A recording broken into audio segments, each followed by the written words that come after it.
Si on demande comment ça s'organise, on va d'abord essayer de décloisonner. En matière culturelle notamment et patrimoniale, il me paraît essentiel de montrer à tous, et aux consommateurs aussi, parlons d'eux, qu'il n'y a pas d'un côté le théâtre, d'un autre côté la littérature et d'un autre côté le patrimoine. Non, tout ceci peut être étroitement mêlé, et dans le cadre de ces délégations que tu as citées, c'est effectivement ce que je m'efforce de faire. Maintenant, la ville de Nice, Christian Estrosi l'a dit, ceux qui se sont exprimés avant moi l'ont dit, Didier l'a dit, c'est une ville qui est extrêmement porteuse en matière culturelle et aussi en matière patrimoniale. Revenons un petit peu en arrière, en matière patrimoniale, évidemment, puisque Nice, c'est cette ville qui, d'abord provençale, se donne ensuite, en 1388, à la Savoie, pour finalement revenir, après de multiples destins politiques un peu couverts de soubresauts, se retourne à la France en 1800, va à la France en 1860. Donc ça veut dire que cette ville, c'est une ville qui a une histoire et un destin historique, linguistique, culturel, extrêmement spécifique et particulier. Et à ce titre-là, il est assez facile finalement de bâtir une identité culturelle en s'appuyant sur ce que nous sommes, nous niçois, sur ce que nous ont laissé nos ancêtres, puisque c'est quand même la dimension, le fondement même du patrimoine, au sens étymologique du terme. Donc nous nous efforçons, nous, de nous appuyer sur ce que nous sommes au plan historique, au plan urbain, au plan architectural, au plan artistique, pour faire avancer notre dimension culturelle, nous l'avons dit, qui se décline par le cinéma, qui se décline par le théâtre, par la littérature. Évidemment, tu l'as dit aussi, par la lutte contre l'illettrisme, puisqu'il est quand même fondamental d'aller vers les jeunes, et on y reviendra tout à l'heure. Et troisième, et pour finir, sur la langue niçoise, tu en as parlé aussi, et ça paraît un peu anecdotique. Pour autant, la langue niçoise est un marqueur d'une identité au sens noble du terme, et non pas au sens d'une mauvaise politique. L'identité, c'est ce qui caractérise un individu et qui fait qu'il sait sur quoi il s'appuie, il sait de quoi est faite son histoire, son passé, pour aller vers l'avenir. Merci. Est-ce que Jean-Philippe veut réagir à... Spécifiquement, pardon, non. Pas là, parfait. Pas sur les prochains grands rendez-vous en métropole, et qu'est-ce qu'on pourrait dire et annoncer qui donne envie aux consommateurs de venir goûter à ce qui se passe sur le territoire? Alors on pourrait dire qu'en fait il y a plusieurs éléments. Il y a d'abord de grands lieux. On a l'Opéra, le Théâtre National de Nice, donc qui est un centre dramatique national. On a 15 musées. On a 15 bibliothèques et 25 bibliothèques associées. Donc on a véritablement des lieux qui sont des lieux fondamentaux. À côté de cela, on a des événements qui sont fondamentaux. On a le Nice Jazz Festival, on a le Carnaval, on a les expositions telles que nous les avons désormais tous les 2 ans. Nous avons eu Matisse en 2013, nous avons eu la Prom en 2015, nous aurons les écoles de Nice en 2017. Nous avons véritablement des événements qui sont des piliers de notre identité culturelle. Si on se borne à regarder les mois qui viennent, nous avons évidemment le Festival du Livre dans quelques jours, 3, 4, 5 juin. Donc un des grands salons du livre nationaux, des plus anciens évidemment. Nous avons tous les événements de l'été. Nous avons parlé du Nice Jazz Festival, nous avons parlé des prom parties, nous allons parler des fêtes traditionnelles, parce que là aussi il y a quelque chose à faire avec les fêtes traditionnelles, de montrer que dans le mot tradition, il n'y a pas que de la poussière, et ça ne sent pas forcément la vieillerie, mais la tradition, c'est aussi étymologiquement encore, pardonnez-moi d'y revenir, la transmission. Et transmettre, c'est bien le devoir, à mon sens, du politique, et plus largement de l'adulte. Et les adultes que nous sommes, qui sommes convaincus de la nécessité d'aller vers les jeunes, convaincus de la nécessité de transmettre des valeurs culturelles, eh bien ces adultes-là, nous devons, nous, aller vers les jeunes, nous devons convaincre les jeunes, nous devons apporter le savoir. Et pour cela, nous avons aussi des événements traditionnels. Nous avons aussi la quinzaine des théâtres. Nous avons fait le premier événement en octobre dernier, qui était une semaine des théâtres. En une semaine, nous avons rassemblé les 23 ou 25 théâtres niçois autour d'un même événement, autour d'une programmation conçue exprès. Et nous avons mis tout cela en harmonie. 96 spectacles en une semaine, des conférences, des expositions, des lectures. Eh bien, ça a tellement bien marché qu'en octobre prochain, nous aurons la quinzaine des théâtres, avec de nouveau tous les théâtres niçois, les professionnels, les amateurs, et à cheval sur une semaine jeune public, c'est-à-dire sur une semaine de vacances, parce qu'on ne peut pas concevoir l'avenir culturel et j'allais dire l'avenir du pays, si on ne s'adresse pas aux jeunes. Donc il faut leur en donner, il faut aller les voir dans les établissements. Et ça, c'est le travail de fond que nous faisons, qui n'est pas visible. Didier en a parlé, Christian en a parlé tout à l'heure. On n'est pas sur un travail très visible. Mais on amène des écrivains toutes les semaines dans les écoles, des comédiens dans les écoles. On leur amène des spectacles dans les écoles. On les amène au théâtre. C'est notre boulot de politique, en premier lieu, d'enseignants, en deuxième lieu, c'est mon cas, et en troisième lieu aussi, d'adultes conscients de nos responsabilités et des lacunes des décennies passées.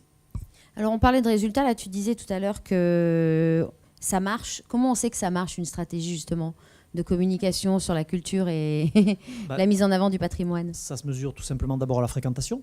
D'accord. Ça, c'est quantifiable aisément.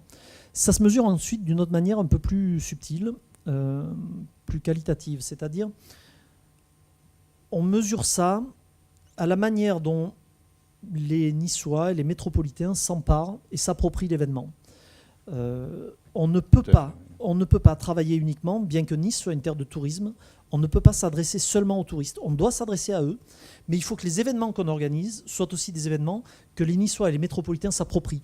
Parce que si vous créez des événements, si vous créez on va dire, des projets culturels qui s'adressent aux touristes, vous devez aussi envisager que les gens du lieu doivent s'approprier cela. Et c'est ce qui fait qu'un événement fonctionne. On le mesure comme ça aussi, parce qu'on a une mixité dans la fréquentation. Lorsqu'on travaille, on va parler de patrimoine, puisque je suis en charge du patrimoine historique aussi, lorsqu'on travaille actuellement sur les projets tels que la réouverture du Sénat de Nice, tels que le projet de la place Saint-François, tels que le projet du château, tels que l'abbaye millénaire de Saint-Pons, lorsqu'on travaille sur ces dossiers-là, on ne peut pas le faire si on n'inclut pas notre réflexion, si on ne fait pas participer les associatifs locaux, les historiens locaux, les intellectuels locaux et le public tout simplement. Et c'est ce qu'on fait actuellement. On les amène. J'organise régulièrement désormais, une fois par semaine, des visites de ces lieux qui aujourd'hui ne sont pas rénovés, ne sont pas réhabilités, pour que les Niçois s'approprient ce lieu, réfléchissent avec nous sur la manière de les mettre en valeur et de les faire connaître aussi. Sur le Palais Saint-François, palais communal, tu parlais tout à l'heure de numérique.